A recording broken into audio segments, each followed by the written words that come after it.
Hello guys, I am OG, back with another Etheria restart video. Today the new banner just released, it's Liliam, and I tried already to pull, but unfortunately I'm missing 14 more summon, but regardless I'm still interested to build her, and I will get her later when I get enough more crystal.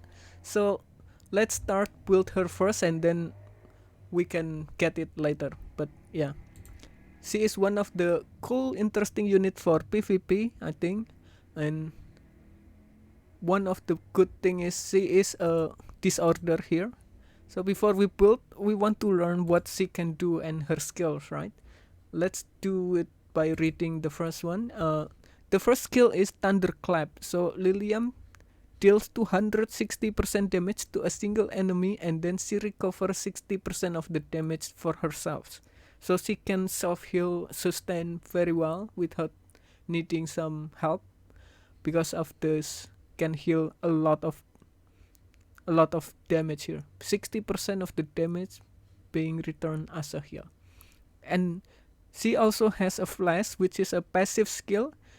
Lilium becomes immune to all control and turn matter effects. So this means you don't actually need to invest in like CC resistance because she can have immunity with this. So that's one of the good thing about this unit. You can use this unit for any boss PvE or PvP that when your enemy use a lot of CC, she's immune to this. So you have nothing to worry about. That's one of the thing why I like her a lot. And then second skill is a resounding thunder. So this skill deal 2 hits of 180% damage to a single enemy. For every 1% of the target HP has lost, the final damage increased by 1%.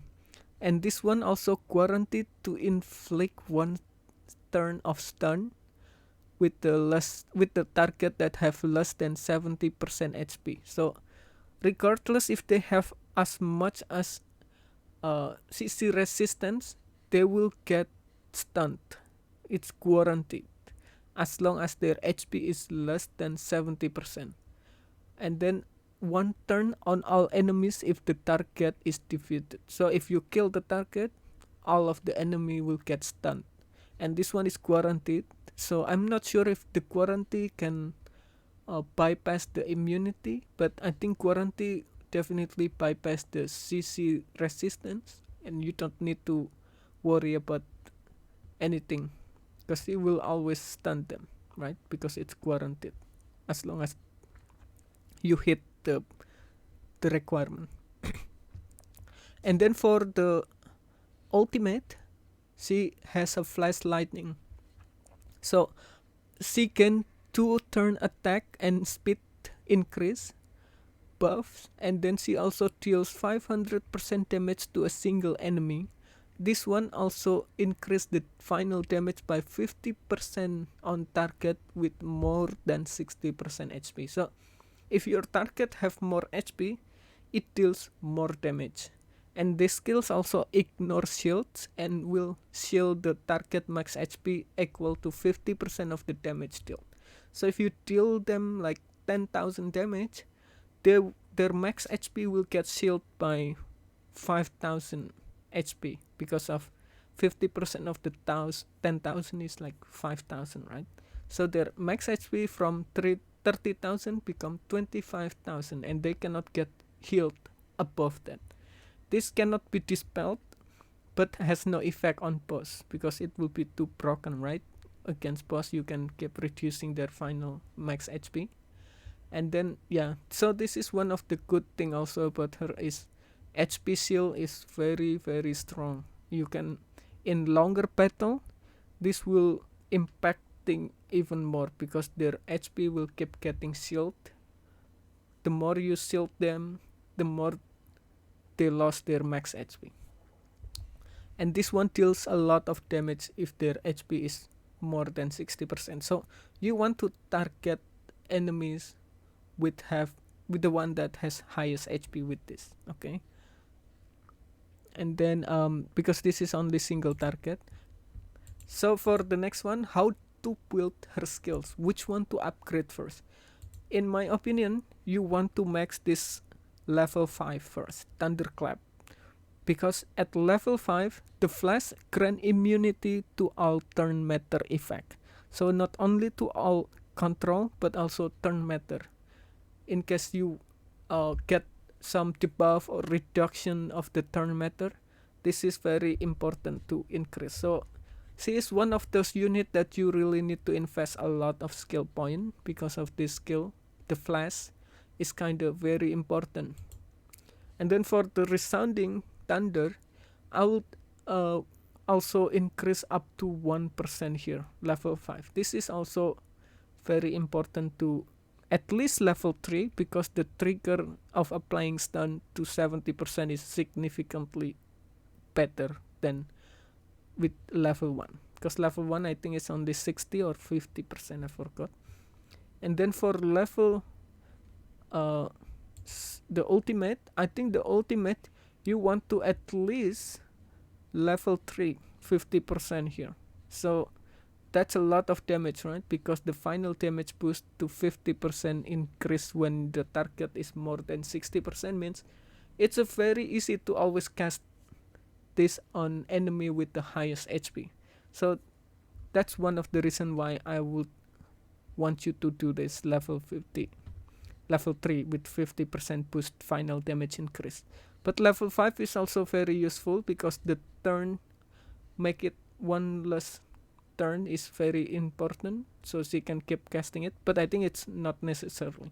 So level 3 is a must, and this one is also level 3 is a must, and this one is max level. You have to level 5 this because this is one of the best kits of her ability is because of the immunity to all turn matter effects. Okay, so that's how you want to build her skill. So basically she needs like 2 2 4 4 plus 4, that's like 8 skill. So you want to prepare 8 skill point if you want to build her correctly and optimally.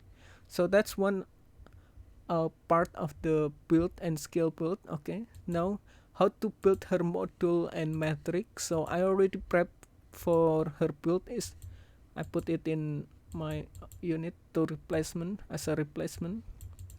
It's in here. So here is my plan to build her because she is very important to deal more damage. So that's why I'm aiming on slot and Kin Eye. Kin Eye is critical damage increased by 18%, and then the first instant of damage dealt increased by 25%. It means that the ultimate that we always going to cast the first when we use Liliam is also furthermore being increased by 25% damage, right? That's why it's really good to use this. And then for the onslaught, it's just classic 45% attack. It's always good. You can never go wrong with that. And then for the matrix, yeah, onslaught and Kin Eye, you want to make sure to get as much as possible because to get the max bonus, you have to get at least 3 matrix here. And then for the stat, you can either go effect accuracy or crit rate. So crit rate is important because you want to make sure you get 100% crit rate, okay? And here I can max only get 67% critical rate. But I'm planning to give her with a buff from my other unit like a Grey or Beyontin or Freya, something that any unit that give a critical rate increase by 30% is really good. I mean, yeah, because I have like 67. Probably I can get crit rate from here. Let's try. Oh, we have no more no more currency. So that's one of the thing that you want to invest is critical rate to make sure you hit 100%. If you cannot, hit 70% and then give a crit rate buffs from other allies that you have, which is there are many units that can give a crit rate. Okay, so that's my plan to build her. Attack, crit rate. If you don't want to focus on the stun, you can also change to a crit damage. So crit damage. Where is my onslaught and keen eye? So this one, keen eye, right? I can also go for crit damage and or attack bonus, but I think crit damage is better here because my crit damage is still very low here. So you can go crit damage, and crit rate, but you need to have at least other unit that give buff to crit. Okay, if you don't, then you have to use crit rate, and crit damage. So that's my recommendation, because Liliam want to deal you as much as possible damage every turn, because when she deals the ultimate, it's a lot of damage, right? 500%, and then adding 50% of it if the HP of enemy more than 60%, which is always be the case when you are the first turn.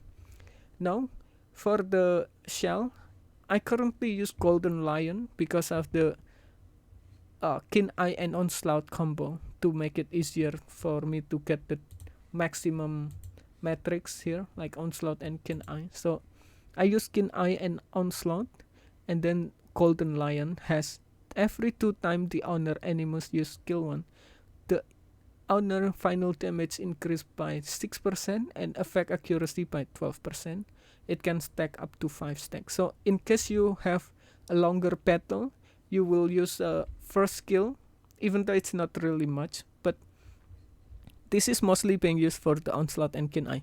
But the final damage increase and effect accuracy 12% is not a bad at all. So that's one of the reason why I'm aiming for Golden Lion. And then for the passive effect here, you want to get attack like 30% or anything that increase attack here, raw attack or attack percent. But I would rather get 30% attack here. That's the best slot. And then for the slot 2, you want to get penetration crit rate, because currently I only have like 70%, right? I think with this 18% crit rate, you can easily get a lot of make sure like 100% critical rate. Otherwise, critical damage is also fine, but not necessarily. And then effect accuracy is also fine, but those 3 are. I will prioritize the penetration. Okay, and then for the passive slot 3, I will get something that's final damage increased by 8%, or you can also get something that where is it? Here, synergy is also good. Sorry, not synergy, but insight. Insight giving you effect accuracy for giving the stun, but not necessarily. I think the best one is the final damage increase. So Animus final damage increase by 8%, but if you don't get that, you can also get this one that specifically only for disorder final damage increase by 12%. So that's for the shell and for the attribute, and for the model we already got it. So that's all for the build of Liliam. Thank you for watching, guys. If you have any other recommendation or advice, please let me know in the comment down below. Thank you.